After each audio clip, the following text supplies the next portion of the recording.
Muy buenas noches, mi nombre es Mariana Bakoski, soy presidente del espacio Mujeres Liberales Argentinas.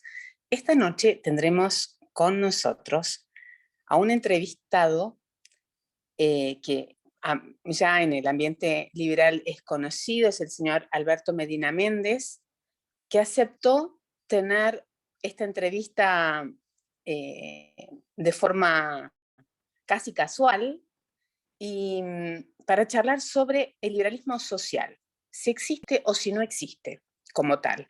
Pero primero vamos a saludar a nuestra querida Mariana Jaldo, vicepresidente de este espacio, que nos va a contar un poco sobre la vida, la formación de Alberto, y después ya vamos a entrar directamente a charlar con él. Buenas noches, Mariana. Buenas noches, bienvenidos, gracias por asistir otro día a nuestro ciclo de charlas de mujeres liberales. Voy a pasar a contar un poquito quién es Alberto. Él es periodista, consultor estratégico de empresas e instituciones, presidente de la Fundación Club de la Libertad, expresidente de la Red por la Libertad, conferencista internacional, columnista de Infobae y el diario El Litoral. Ha escrito y publicado más de 900 artículos en 15 países de habla hispana. Bienvenido, muchísimas gracias por aceptar charlar con nosotros hoy en este tema que es tan interesante para nuestro ambiente y para la divulgación del liberalismo. Muchísimas gracias a ustedes por la invitación. Bueno, te cuento que tanto Mariana como yo no pertenecemos al ambiente político, no tenemos una carrera desarrollada, somos nuevas en este espacio, hace 3 años que estamos trabajando juntas. Y gracias a habernos encontrado con el ingeniero Álvaro Luis Alzogaray, que está presente, y te damos la bienvenida también, Álvaro, gracias por haberte sumado a la charla de hoy. Charlando un poco con él, Hola, lo primero que hizo... Muchas gracias. ¿Cómo andas, Álvaro? Un gusto estar acá en este espacio de Mujeres Liberales Argentinas, sobre todo con una entrevista a Alberto, un amigo y por supuesto una gran persona que de liberalismo sabe mucho y está haciendo una actividad a favor de difundir las ideas liberales increíble, ¿no? Así que encantadísimo. Fantástico. Bueno, y charlando con Álvaro, él con su forma tan especial que tiene para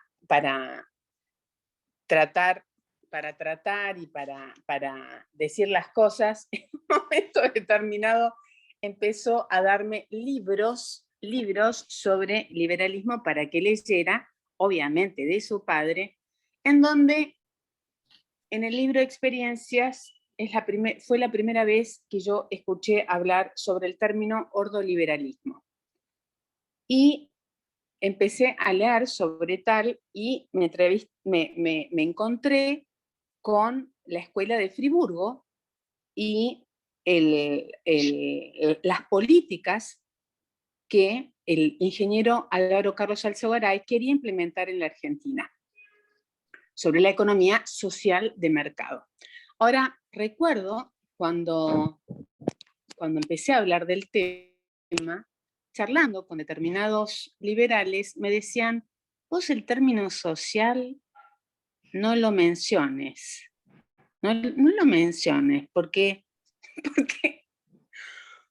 a los liberales es como que le... Entonces, me quedé pensando y me decía a mí misma, el liberalismo no es solamente económico o financiero. Personalmente lo vivo como una escuela de vida, como una es una filosofía y es una forma de vida. ¿Vos cómo lo ves, Alberto?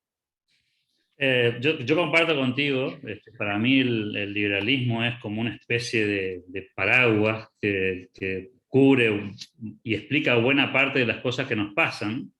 Creo que los liberales tenemos, entre algunos tantos defectos, esa manía de clasificar y de etiquetar al liberalismo como si fuese un montón de conjuntos particionados, ¿no? Entonces nos gusta hablar del liberalismo económico, del liberalismo político, esta cuestión vinculada a lo social. A mí la palabra social no me hace absolutamente ningún ruido.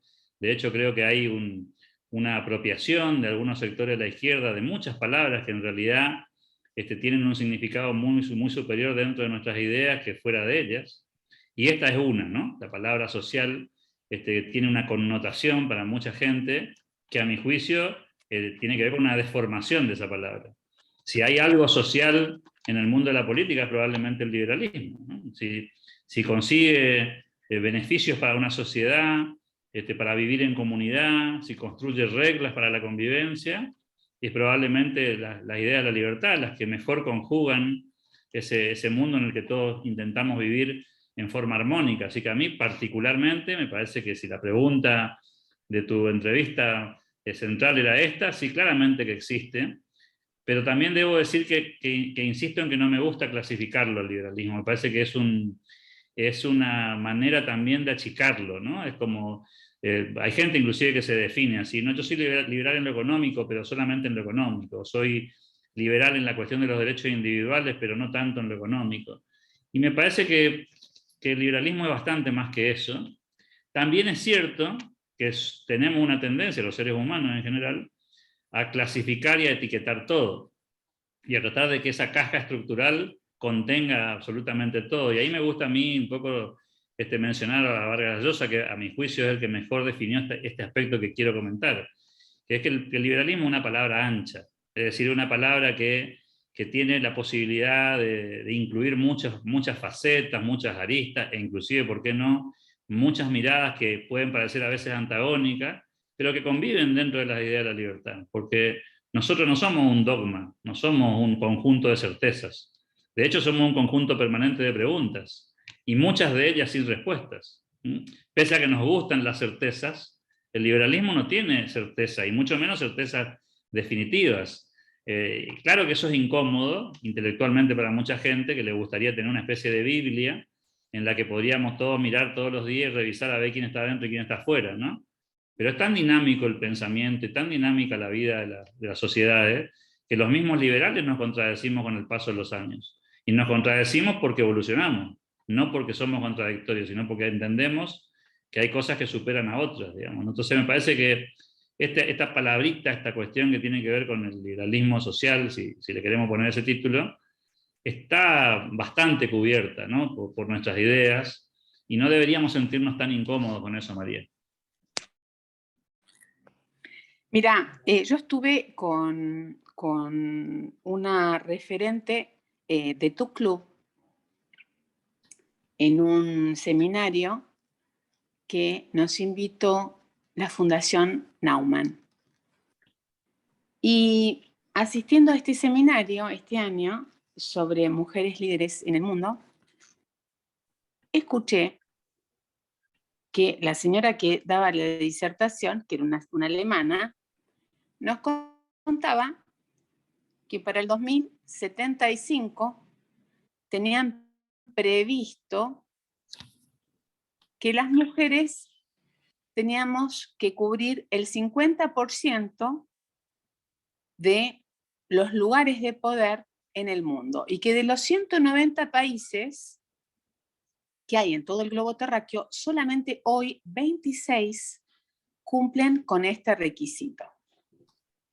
Ahí me di cuenta que esto del cupo femenino no era un tema de izquierda, que los de izquierda muy hábilmente lo tomaron como bandera, pero esta necesidad de cubrir estos espacios con mujeres es porque existe un mercado de poder que está por arriba, evidentemente, de la voluntad de determinados referentes o altos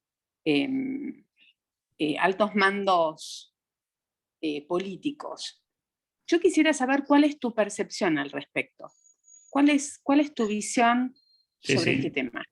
Yo voy a ser probablemente políticamente incorrecto en esto, y voy a tratar de ser lo más cuidadoso posible en la cuestión, ¿no? Yo, como liberal que soy, creo en los mercados. Y como creo en los mercados, sobre todo en los mercados libres, en los mercados en los que no existen regulaciones que impongan demasiadas cuestiones, creo en las fuerzas del mercado, en la oferta y la demanda. Y en ese contexto también creo en la meritocracia. Por lo tanto, no creo mucho en que la ley enfuerce, como le gusta decir a los americanos, enfuerce cosas para que sucedan. Creo que las cosas suceden como producto y consecuencia de las acciones de los seres humanos. Voy a dar un ejemplo de Argentina, en la dirección opuesta a esto, ¿no? Hubo un momento, hace algunos años atrás, no tantos, 4 o 5 años atrás, que recuerdo haber visto una encuesta en la Argentina, en las que las primeras 5 personas que mejor medían eran todas mujeres. Cristina Fernández de Kirchner, Elisa Carrió, Gabriela Michetti, María Eugenia Vidal y Stolbizer.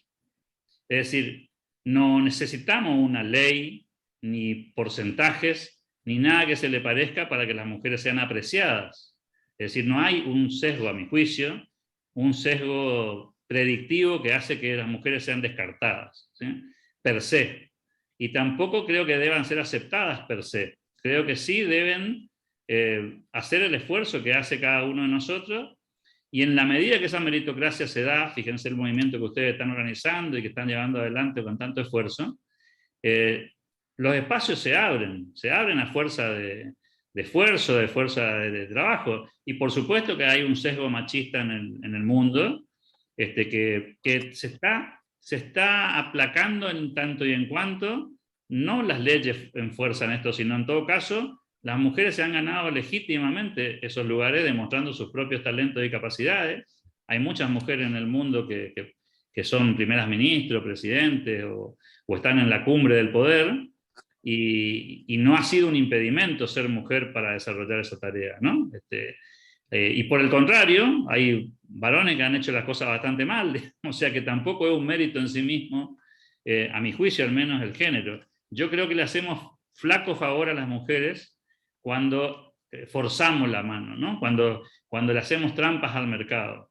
Creo que el mercado es suficientemente inteligente, si los liberales creemos en el mercado, en la medida, insisto, que no haya obligaciones en una dirección, ¿no? O sea, salvo que la ley me obligue a que tal cargo lo ocupe un varón, o que tal cargo lo ocupe alguien con determinadas características, cosa que en general no pasa. Y también hay un problema de oferta, María. A nosotros nos pasa, por ejemplo, en la organización en la que estamos, la fundación del club, en la que nosotros tenemos, por ejemplo, abiertos los voluntarios.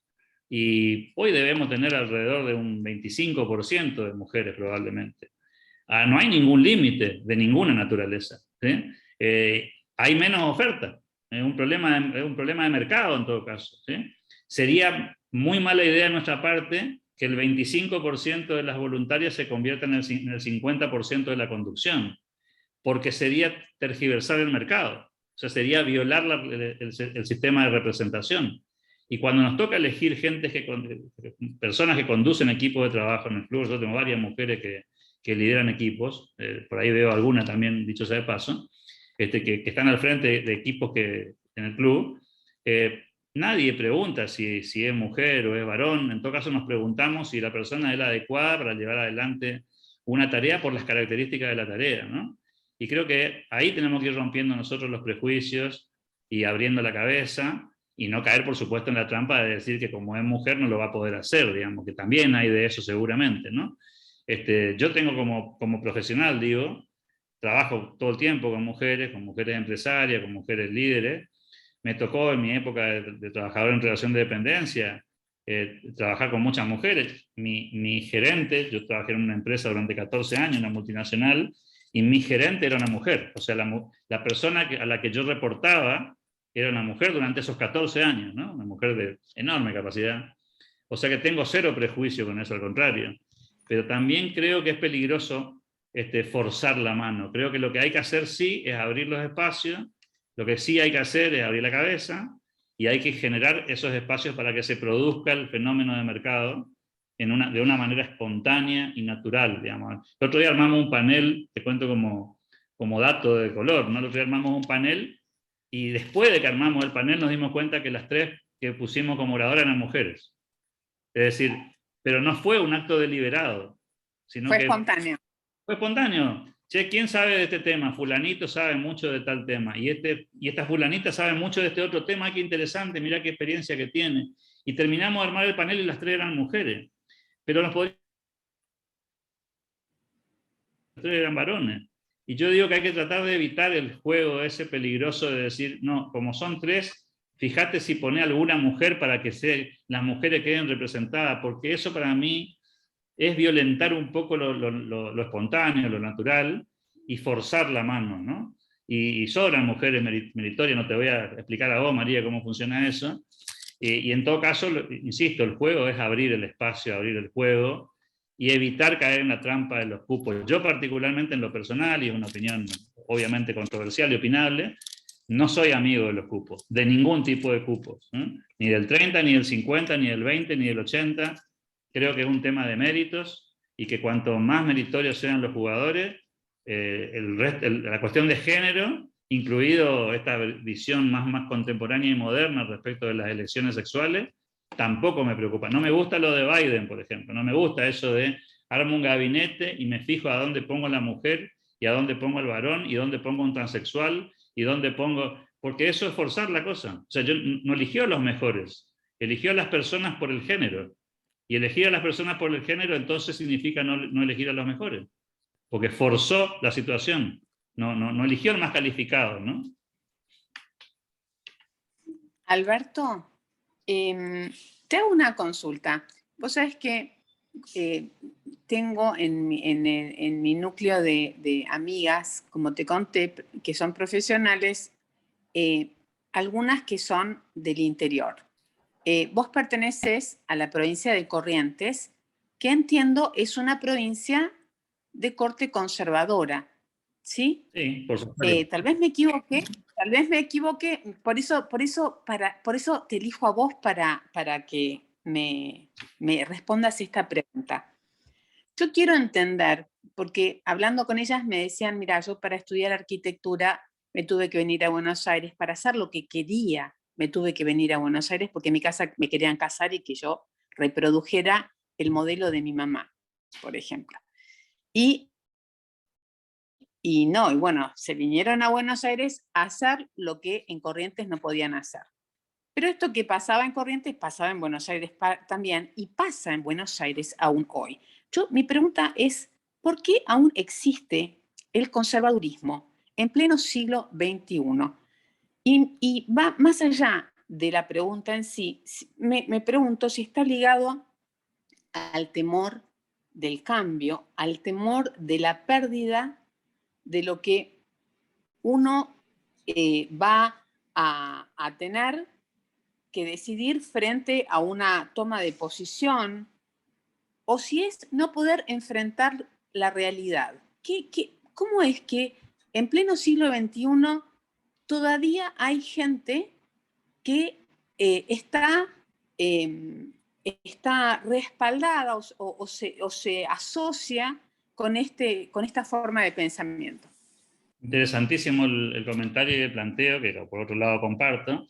Creo que hay varios factores ahí. Hay una cuestión inercial. Los seres humanos tenemos resistencia al cambio en general, ¿eh? Y eso nos hace conservadores en el sentido literal de la palabra, ¿eh? En todos los sentidos, ¿no? Es decir, si mañana me trajeran un automóvil con el volante a la derecha, me costaría aceptarlo como un proceso normal de cambio, digamos, ¿no? Me aferraría probablemente a seguir usando un auto con el volante a la izquierda, ¿sí? Porque los seres humanos en general tenemos resistencia al cambio. Es cierto que en el interior, y más en el norte argentino, hay una tendencia conservadora en el sentido de la dirección que vos planteás, María, eso es absolutamente así. Son sociedades un poco más cerradas, son sociedades que tienen más dificultades para generar sus propios cambios. Recordemos también que los cambios siempre llegan con delay al interior, ¿sí? Las cosas suceden en el mundo desarrollado, llegan 5 o 10 años después a Buenos Aires y llegan otros 5 o 10 años después al interior, ¿sí? Ese es el proceso casi natural, digamos, ¿no? Entonces hay como una cuestión inercial.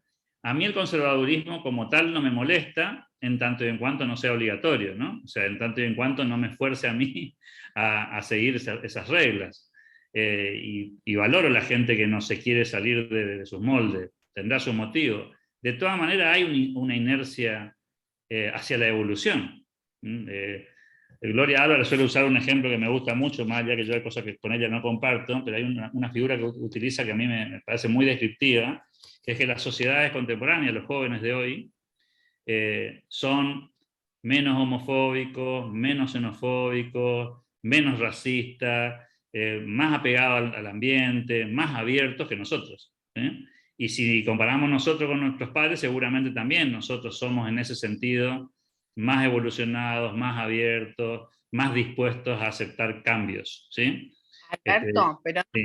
no nos equivoquemos que eso también es consecuencia de haber tenido 20 años de gobierno kirchnerista, porque yo lo veo en el colegio, lo veo con mis hijos, en donde los chicos, por asumir y por absorber toda esa información, se fueron al otro lado, Sí. al otro extremo. Sí, sí. Entonces, mi pregunta es cómo encontrar, viste, los 90 grados, el eje en donde uno se siente cómodo. Ni un extremo ni el otro, el correcto obrar. Pero el proceso... ¿El pragmatismo no será el eje pragmático? Puede ser, Guido, pero el proceso, yo creo que hoy otra vez voy a las fuentes, ¿no? Como creo en el mercado, como creo en los procesos naturales y en el orden espontáneo, también creo que el orden espontáneo tiene procesos y tiempos. Y pasa eso que dice María, ¿no? La gente se pasa de mambo y después vuelve, ¿sí? Y el mercado termina ordenando en una situación de equilibrio. Hay múltiples ejemplos de esto, ¿no? En la vida contemporánea. Viene una cosa nueva, te subís a la ola, usás 17 horas esa herramienta, pasan 4 meses y dejás de usar las 17 horas. O sea, hace un año atrás, todo lo que estábamos acá, teníamos 17 Zoom por día. ¿Sí? Y hoy no tenemos 17 Zoom por día. Entonces, y hace 3 años atrás no teníamos ningún Zoom por día. Entonces, hay un proceso como una especie de curva de Gauss, ¿no? En la que vos vas subiendo, te encontrás un punto alto y encontrás después una situación más intermedia. Hay que bancarse el proceso, ¿sí? Yo voy a contarlo casi como cómicamente, ¿no? Como yo tengo 55 años, yo viví el comienzo del retorno de la democracia en tiempo de Alfonsín, y una de las cosas que en esa época, yo era adolescente, en esa época se había puesto como tema tabú, eran las revistas pornográficas. ¿Sí? Entonces vos tenías en los kioscos las revistas tapadas con un material negro para que no se vea, para que los niños no vean la revista pornográfica arriba de la revistería, ¿no? Era como una especie de tema. Y la gente que se acercaba a comprar tenía que hacer todo un operativo muy, muy disimulado, casi pudoroso, porque era una cosa rara. Existían antes de esas famosas tapas negras, ¿no? Pero ¿cómo funciona eso hoy? Nadie se acercaría en un kiosco a mirar una revista pornográfica. ¿Sí? ¿Por qué? Porque cambió todo eso y la pornografía está en línea y ya no hay revistas de ese tipo, si las hay no tienen ninguna relevancia. Entonces, ¿qué quiero decir con este ejemplo casi tragicómico, digamos, ¿no? Que hace curva de Gauss, que hay un momento en el que explota, un momento en el que se planta en el medio y después baja, como los divorcios en la época de Alfonsín, se va a acordar Álvaro que se ríe, digamos, ¿no? Salió la ley del divorcio, se divorció todo el mundo, ¿no? Pero después se dejaron de divorciar, también se dejaron de casar, es otra historia. Pero lo cierto es que los fenómenos de mercado son fenómenos que necesitan tiempo de proceso. Y por eso es muy difícil analizar cuando están en la cresta de la ola, porque ese no es el punto final del proceso, ese es un punto en el camino. Hoy muchos jóvenes, como bien describiste María, se van a un extremo, ¿sí? Pero hay que dejarlos andar. En el liberalismo pasa mucho eso. El otro día, hace un par de años atrás, ¿no? Me decía Martín Krause algo muy divertido, ¿no? Él me decía que los liberales, primero somos liberales clásicos, después somos minarquistas, en algún momento nos convertimos en anarcocapitalistas y después volvemos a ser minarquistas de nuevo. ¿Sí? Es como si nos fuéramos hasta la punta y volviéramos de nuevo, ¿no? Y después terminamos ubicando en una cosa medio intermedia ahí, ¿sí? Desistiendo de los extremos, por llamarle de alguna manera. Pero son procesos, y por eso no hay que enojarse cuando alguien está en algún momento desarrollando la cresta de la ola en el punto extremo más duro, porque es parte del desarrollo, parte de la evolución. Alberto, voy ahora a algo puntual. ¿Qué te llevó a armar el club? ¿Me escuchás? Sí. Perfecto. Bien. ¿Qué te llevó a armar el Club de la Libertad? Y contanos un poco cómo funciona. Dale, y gracias por la pregunta. El Club de la Libertad nació, y por eso el nombre que tiene, nació como un grupo de amigos que nos juntábamos a tomar un café, enojados con los tiempos del kirchnerismo, y un buen día, de tanto tomar café y estar enojados, dijimos, no podemos seguir simplemente haciendo catarsis, tenemos que hacer algo que sea un poco más propositivo y más proactivo que enojarnos, y decidimos organizarnos, institucionalizarnos, y convertirlo eso en una fundación. Eso ocurrió entre el 2011 y el 2014, que fue el año en el que nos presentamos en sociedad. El 2014 constituimos la fundación, y un 19 de febrero, que es el día de nuestro cumpleaños oficial, de 2014 nos presentamos en sociedad. El próximo 19 de febrero cumpliremos 8 años, si todo sigue en pie. Somos un grupo de amigos, 7 directores, que tomamos las decisiones estratégicas de la organización, que nos juntamos todos los días virtualmente y presencialmente cuando podemos, vivimos todos en la capital de Corrientes, y nos organizamos de esa manera y fuimos organizando primero actividades, muy tímidamente, primero una, después otra, y fuimos avanzando a escalas superiores, convencidos de que teníamos que dar la batalla cultural. Nosotros somos un think tank, básicamente lo que pretendemos es cambiar la demanda, transformar la demanda. Creemos que la política es una consecuencia de lo que sucede en el pensamiento de la sociedad. Si la sociedad demanda más Estado, habrá partidos políticos que ofrezcan más Estado. Si la sociedad demanda menos Estado, habrá partidos políticos que ofrezcan menos Estado. Y no va a ocurrir ningún fenómeno político de mercado hasta que no haya una demanda como tal. Acá está Álvaro, no me va a dejar mentir. Cuando Álvaro Padre consiguió su gran éxito electoral en el 89 y con los antecedentes previos, es porque la sociedad cambió de forma de pensar. Claro que hubo un trabajo previo a eso, ¿no? De prédica, de difusión de las ideas, de cansancio con lo que no funcionaba. Bueno, nosotros creemos humildemente en que eso es posible. No estamos ansiosos como buena parte del liberalismo. Sabemos que la batalla cultural es larga, la batalla cultural nos genera transformaciones mágicas, y estamos convencidos que probablemente la generación que venga después de nosotros tenga la chance de tener herramientas en la mano para gobernar este país de una manera diferente a la que nuestra generación y las previas la han gobernado. Esa es un poco la apuesta, María. Bueno, muchísimas gracias. Quiero dar la bienvenida a la señora Adriana Montes, que está con nosotros.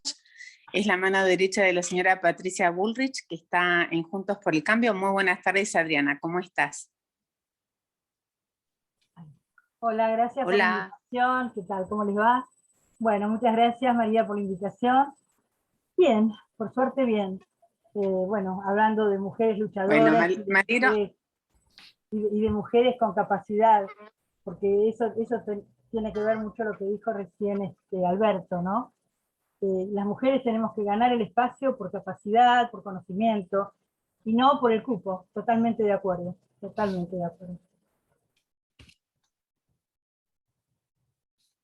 Está sin micrófono, María. No sé dónde. María. Estaba acá, ya está. Gracias, Adriana. Quería preguntarte, Alberto, en una entrevista escuché que decías que la sociedad no está dispuesta a hacer esfuerzos para que suceda algo mágico. ¿Hoy seguís sosteniendo esa posición? Sí. La sociedad contemporánea en general, no solamente la Argentina, es abúlica por un montón de razones. Yo no me enojo con esta situación, la describo como un fenómeno también natural. Vivimos en tiempos de confort, la gente prefiere estar con aire acondicionado en su casa, detrás de un teclado, y es absolutamente humano eso. Y entonces la batalla se hace mucho más compleja, queremos cambios mágicos, que todo se resuelva pasado mañana, no nos gusta la idea de un esfuerzo denodado para conseguir resultados, nos enojamos cuando no sucede rápido. Yo siempre hago la comparación con San Martín, ¿no? San Martín no pensaba que venía a pelear y pasado mañana el país iba a ser un país extraordinario. De hecho no lo fue, ¿sí? Tuvieron que pasar muchos años, tuvo que él exiliarse, probablemente no ver lo que le pasó a la Argentina que él pudo, entre comillas, dar los primeros pasos, y hizo un sacrificio que ninguno de nosotros, los que estamos acá, estamos dispuestos a hacer, porque los sacrificios de aquella época eran sacrificios físicos, donde vos jugabas la integridad tuya familiar, patrimonial, personal, te ibas de tu casa, no volvías a tu casa, dejabas la familia, dejabas el patrimonio y ponías tu pellejo arriba de la mesa, digamos, ¿sí? Es decir, no es que te jugabas cosas menores. Hoy, lamentablemente, esta sociedad muy confortable, cuando el poder te manda una inspección de bromatología al bar, se asusta, digamos, ¿no? Entonces, claramente que vivimos tiempos de sociedades muy líquidas que no tienen ni el talento, ni la voluntad, ni la vocación de dar pelea. Una pelea mucho más laxa, una pelea mucho más light. Y eso es una dificultad. No, insisto, no me enojo con eso. Lo describo como un fenómeno natural y que lo debemos entender para poder hacer algo al respecto, ¿no? Pero en la época de San Martín no existía ni el celular ni internet. Y el nivel de compromiso era otro. Sin duda. Aún hoy creo que las personas que estamos dando esta batalla, seguimos poniendo el cuerpo, seguimos comprometiéndonos, seguimos poniendo el pellejo. Y también seguimos conectados. No termino de entender bien, no termino de entender si es una cuestión de locura personal que uno se sube a este carrito. No, yo tengo una visión sobre eso, María. ¿Eh? Yo tengo una visión, no sé si... No sé si es un tema del resto de la gente, y por suerte somos unos cuantos locos en esto, intentando cambiar el mundo, o es que la apatía que el resto de la gente tiene, la han tenido siempre. Y bueno, y siempre, yo soy católica y pienso en mucho, pero soy católica, pero soy libre pensadora. Y a veces pienso y digo, si Cristo pudo, ¿por qué nosotros, que somos unos cuantos más, no vamos a poder? Hay que poner buena voluntad, hay que poner esfuerzo y compromiso y lucharla todos los días para hacer que este cambio sea posible. Te pregunto, si tuvieses que elegir un candidato para, no te estoy diciendo para el 14, sino para el 2023, ¿quién crees que estaría habilitado? No sé si la palabra es habilitado, con el respaldo suficiente como para poder ser presidente y llevar a cabo sí, presidente, porque para mí no existe esto de presidenta a presidente, es presidente, llevar a cabo las reformas políticas estructurales que la Argentina necesita? A ver, es difícil la pregunta que me haces porque inevitablemente tengo que pensar Yo creo que es muy fácil. Lo que pasa es que hay que tirar nombres. No, yo me animo, no le esquivo el bulto. Lo que digo que es muy difícil en el sentido de que estoy circunscripto a lo que está, entre comillas, visible a la fecha, ¿no? Y por el conocimiento que uno tiene de la política sabe que los nombres que se están barajando por ahí nomás va a andar la cosa. Es decir, no es que vamos a salir con nombres fuera de la galería de posibilidades. Claramente, en el espacio opositor hay una lista de probablemente 5 o 6 personajes que podrían estar, entre comillas, barajándose. Yo aspiro a que haya una primaria, sinceramente. Yo le haría mucho bien a la política argentina y al espacio opositor en particular una primaria lo más amplia que se pueda, con la mayor cantidad de candidatos posible para que realmente se legitime el candidato, como pasó. Hay que recordar como pasó en el 2015 cuando Macri fue a la PASO contra Elisa Carrió y Ernesto Sanz. Ojalá se repita ese proceso, tal vez en esta ocasión con actores de otras características, ¿no? ¿Por qué no el propio Mauricio? Si tuviese que elegir en esa lista de posibilidades, hoy tengo una preferencia personal probablemente por Patricia, digamos. Con la que seguramente nos unen muchas cosas, algunas otras no, pero creo que tiene una característica interesante que tiene que ver con un condimento o un ingrediente que hoy se necesita. Hoy se necesita coraje, Se necesita valor, determinación. Para ser absolutamente honesto, tengo mis reservas respecto a algunos atributos que Patricia necesita desarrollar para llegar de una manera óptima y poder tener gobernabilidad, digamos, ¿no? Por supuesto que me gustarían candidatos liberales en ese lugar, pero no veo que exista una posibilidad fáctica de que eso ocurra en el 2023, que es la fecha que vos me proponés, María. Algunos me gustan menos, otros me gustan más, pero creo que la Argentina posible, para ponerle un título a esto, la Argentina posible, que no necesariamente la Argentina liberal, es una Argentina en la que probablemente Patricia sea el exponente que más preparada está para llevar adelante un proceso que necesita mucho coraje. Ojo que tampoco creo que ella sola pueda llevar adelante una batalla de estas características, ¿no? Va a necesitar de muchas espadas y de mucho valor y de muchos jugadores de mucho peso, de mucha experiencia, probablemente algunos inclusive que van a competir con ella en algún tramo de la campaña, pero creo que ese es el escenario que visualizo 2 años vista. Insisto, yo tengo mis discrepancias con el pensamiento de Patricia en algunas cuestiones, pero creo que dentro del menú de posibilidades que se presenta en la Argentina en el cara al 2023, es probablemente la persona con la que yo me sentiría un poco más cómodo de votar en una primaria, digamos, de un frente opositor. Veremos cómo se dan los acontecimientos. En política nunca está todo dicho y siempre pueden aparecer otras variantes, ¿no? Pero hoy no veo candidatos en carrera, fuera de los que ya conocemos, que tengan chances reales de conseguir una victoria electoral en el ámbito opositor y tener suficiente volumen para ganar, ¿no? Yo estoy de acuerdo con vos, creo que tal vez el binomio que se va a dar es Macri-Bullrich, no sé cuál será el orden, pero creo que es un binomio ganador y estamos dispuestos, o yo estoy dispuesta a apoyarlo. Mariana Jaldo Alvarado, ¿estás por ahí? Aquí estoy, María. Cambiamos el wing, te cedo a vos la palabra para que hagas las preguntas que quieras a nuestro invitado de hoy. Bueno, no, está re interesante. Yo estuve todo el día pensando en preguntas, pero no quiero dispersarme mucho. Bueno, acá en el chat nos hacen unos aportes relacionando el tema del género con temas de discapacidad, por ejemplo.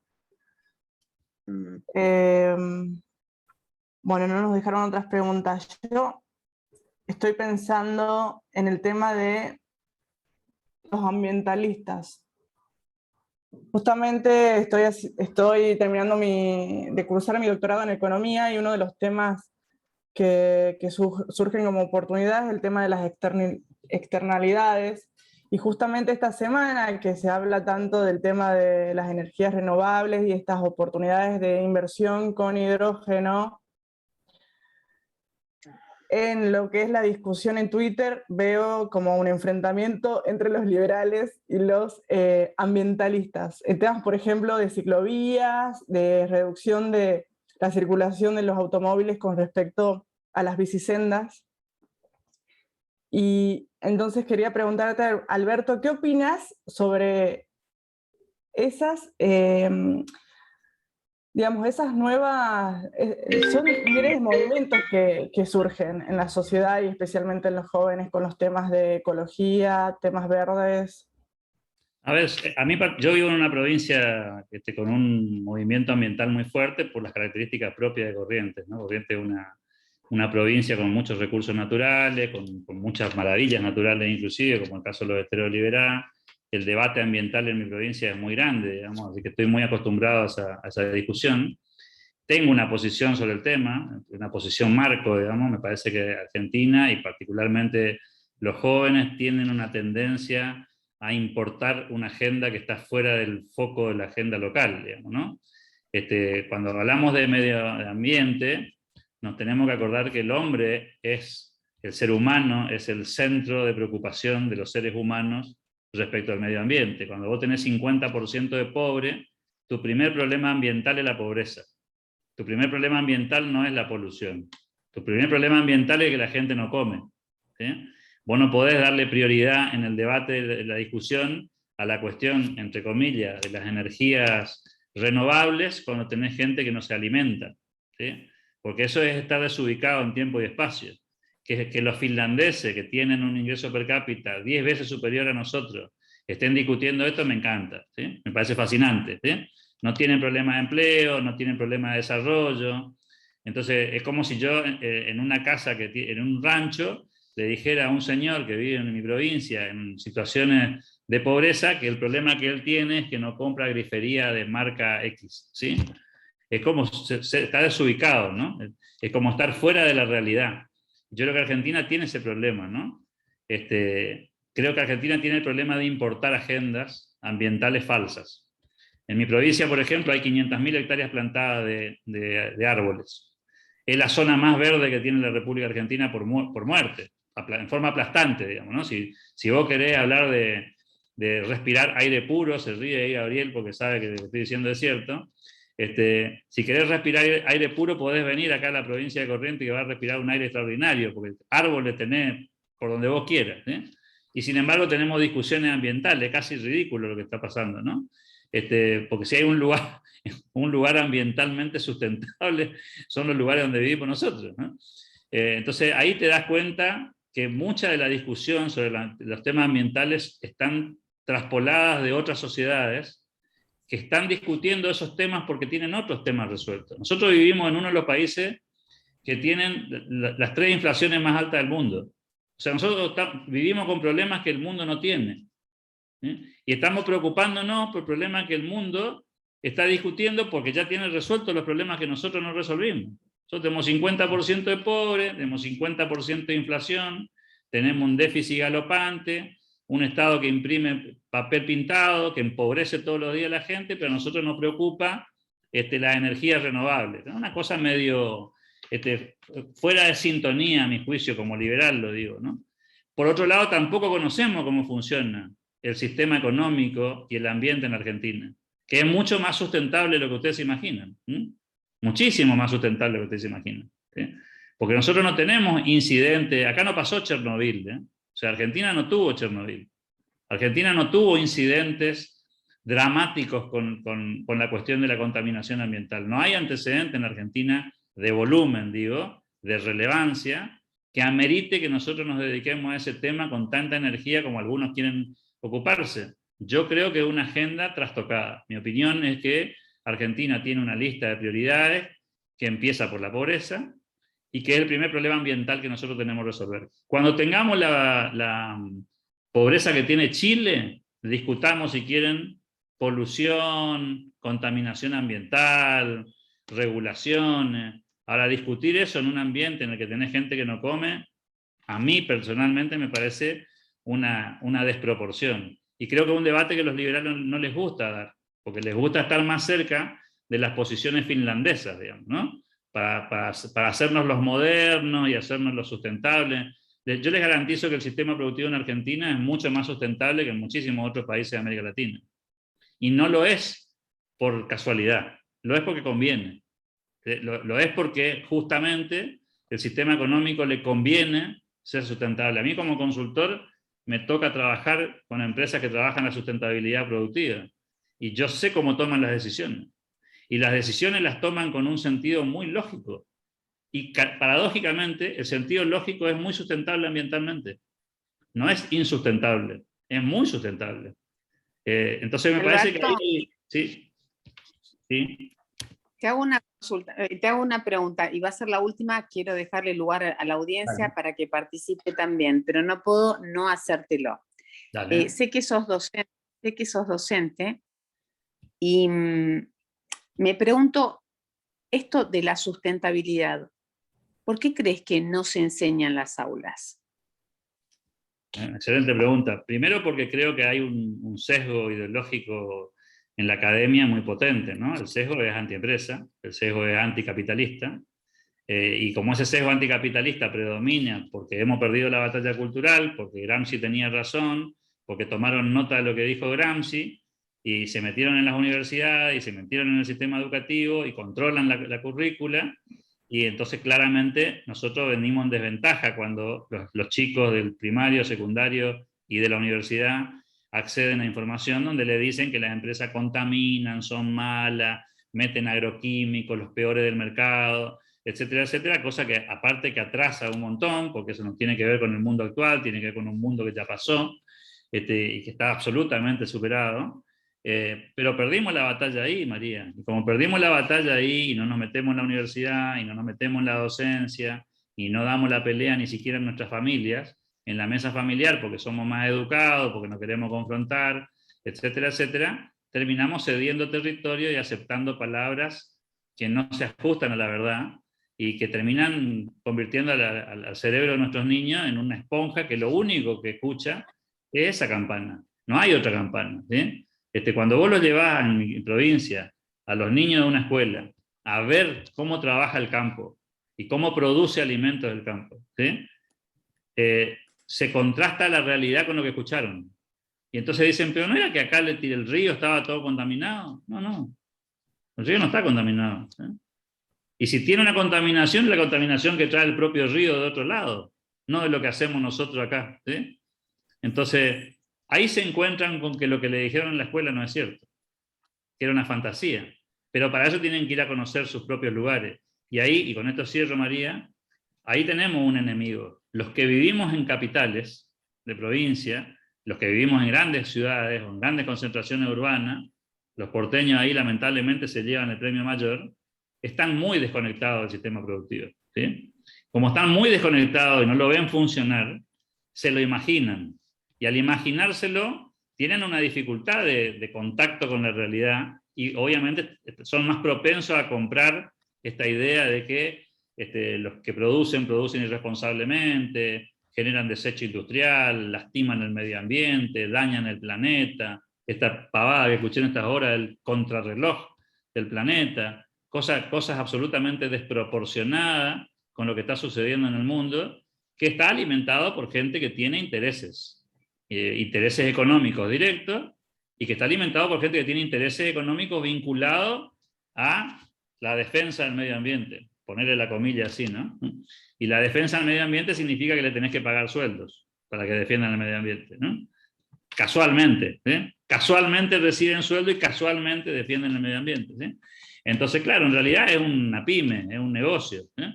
No es una cuestión científica, no está demostrado científicamente eso, y mucho menos en Argentina, insisto, ¿eh?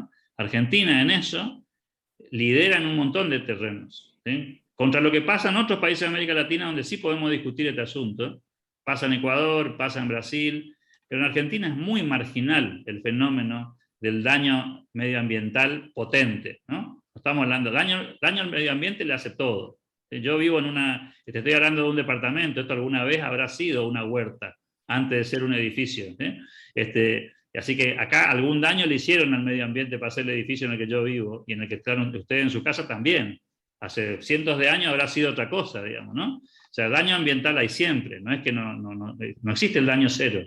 Existe el daño minimizado, controlado y razonable, pero no existe tal cosa como el mundo natural, tal cual vinimos al mundo con Adán y Eva, ¿no? Así que bueno, cierro el comentario para no extenderlo más, María. Bueno, quisiera saber si alguno de los presentes tiene alguna pregunta adicional para Alberto Medina Méndez antes de cerrar esta entrevista del día de hoy. Si son tan amables, si pueden levantar la mano o pueden... Mariana, abrí los micrófonos, por favor, por si quieren... Ari quiere hacer un comentario o pregunta, si te puedes quitar el silencio. Antonio también. Voy a preguntarle a Alberto, ya que lo tengo. Él vivió muchas crisis y en todos los tiempos siempre parece que Argentina va a despegar, va a superarse, va a salir de la crisis, por fin va a florecer y termina cayendo. Le quería preguntar a Alberto a qué se puede ver ese fenómeno, según su opinión, obviamente. Sí, gracias Ari por la pregunta, y sí, obviamente te voy a dar mi opinión, lo cual no es una verificación científica ni mucho menos. Yo creo que Argentina vive, a muchos países de América Latina les cuesta entender cómo Argentina pudo pasar de estar entre los primeros países del mundo a estar en el número 100 para atrás, ¿no? Es un mérito que muy pocos países pueden exhibir, probablemente ninguno en el planeta haya estado en el primer lugar y se haya ido hasta el lugar al que nos fuimos nosotros. Yo creo que Argentina tiene un problema que es parecido al síndrome que vive el hijo del papá rico, ¿no? Siempre cree que tiene billetera el papá y que la billetera de papá lo va a salvar. Entonces puede hacer todas las macanas a vida y por haber en el mundo de los negocios, total, Argentina aguanta. Y es cierto que Argentina aguanta, porque Argentina tiene múltiples recursos, y como tiene múltiples recursos, siempre tiene de dónde rascar para dar el paso de recuperación. El problema es que Argentina quedó girando en círculos, ¿no? Y como quedó girando en círculos, se quedó ahí entre el puesto 60 y en el puesto 100, y venimos oscilando en ese rango hace 70 años, ¿sí? Creo que el síndrome es el síndrome del hijo rico. El argentino promedio cree que somos un país rico. Y como cree que somos un país rico, recicla sus políticas, siempre gastando a cuenta de lo que va a venir. Total tenemos, ¿no? O sea, total la billetera aguanta, no importa, metele para adelante. Eso no le pasa a los chilenos, no le pasa a los uruguayos, no le pasa a los brasileños, no le pasa a los ecuatorianos, que conocen sus limitaciones, saben que sus recursos son finitos y que los recursos no se agotan. Que hay que trabajarlos a los recursos, ¿no? Entonces, me parece que Argentina vive un poco ese síndrome, y por supuesto estamos nosotros también acá, los argentinos, que no colaboramos mucho no aprendemos de las lecciones que nos han hecho tropezar. Somos uno de los pocos países del mundo que repite sus errores cíclicamente. A ver, estamos conviviendo con el control de precios. O sea, solamente nosotros podemos estar, después de tantos fracasos, intentando lo mismo que se intentó múltiples veces en Argentina, todas las veces fallidas, ¿no? Vamos a darle el lugar al señor Antonio Bellomio, que está con su mano levantada. Antonio, si sos tan amable. Sí, bueno, muchas gracias por permitirme hablar. Yo en general comparto lo que dice Alberto, ¿no? Es decir, creo que desde el punto de vista de la agricultura extensiva hay unos progresos extraordinarios en lo que respecta a la conservación, y no estoy tan de acuerdo, digamos, con las críticas que se hacen digamos, a los componentes genéticos mejoradores de la productividad en el campo, ¿no?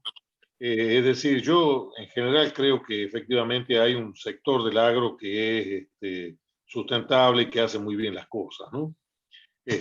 Pero debo reconocer, o por lo menos debo afirmar, que en Tucumán esta cuestión no es así desde el punto de vista industrial. Los desechos de los ingenios durante décadas han hecho un daño tremendo al sistema, hasta el punto que tenemos un juicio bastante avanzado y bastante grave con Santiago del Estero, como provincia, nosotros como Tucumán. El dique frontal está absolutamente contaminado. Lo mismo ocurre con los desechos de las industrias citrícolas, que si bien se avanzó bastante en el área citrícola, se avanzó bastante en el tratamiento de efluentes, lo mismo, todas las industrias están situadas a orillas de arroyos o ríos para el desagüe, ¿no? ¿Qué hablar de, digamos, los mataderos frigoríficos que están a la altura de la misma capital, donde todos los desechos van al río? Es decir, en eso yo creo de que, si bien el tema es industrial, quizás en eso se diferencia un poco de lo que decía Alberto, pero ahí yo veo que hay una responsabilidad muy que no está asumida por la industria en Tucumán, y desde ya está en connivencia con los gobiernos que hacen la vista gorda desde el medio ambiente. Es decir, se van haciendo prórrogas, alargues, consideraciones, y las cuestiones que se sigue contaminando. Esta aclaración quería hacer. En los demás estoy de acuerdo, Alberto, gracias. Vale el comentario, Antonio, suscribo. Nosotros tenemos algunos casos acá, la industria pastera de celulosa que hay en la provincia de Misiones, que tiene dos plantas muy viejas, históricas. Alguien me va a corroborar en esto, que tienen, digamos, tecnología vieja, por llamarla de alguna manera, todavía tienen, digamos, una generación de daño ambiental cuestionable. La actividad hortícola en mi provincia, por ejemplo, que el sector productivo de la provincia todavía utiliza tecnología vieja y que genera indudablemente daño, digamos, ¿no? Lo que digo es que las soluciones son que tenemos que buscar, los liberales mucho más aún, son soluciones de mercado, no son soluciones regulatorias, son soluciones de mercado. Y hay ahí múltiples experiencias en el planeta de cómo se construyen las soluciones de mercado cuando tenés vocación de construir soluciones de mercado. Y no está esta complicidad que bien explicó Antonio, que a veces los mismos gobiernos son parte del negocio, entre comillas, de la industrialización de algún producto y de ese daño que se hace marginalmente al medio ambiente con connivencia de los gobiernos. La tarea, en todo caso, es buscar soluciones de mercado, que las hay, sobre todo en este tiempo, a montones, hacer buenos oficios y generar soluciones que al menos minimicen el impacto, digamos, que bajen el impacto. Lo que no existe, a mi juicio, es que las regulaciones per se consigan resultados positivos. Las regulaciones per se lo que terminan generando es o desaparición de sectores económicos productivos, por lo tanto puede ser que el río no esté contaminado, pero tengamos 60 puestos menos de trabajo.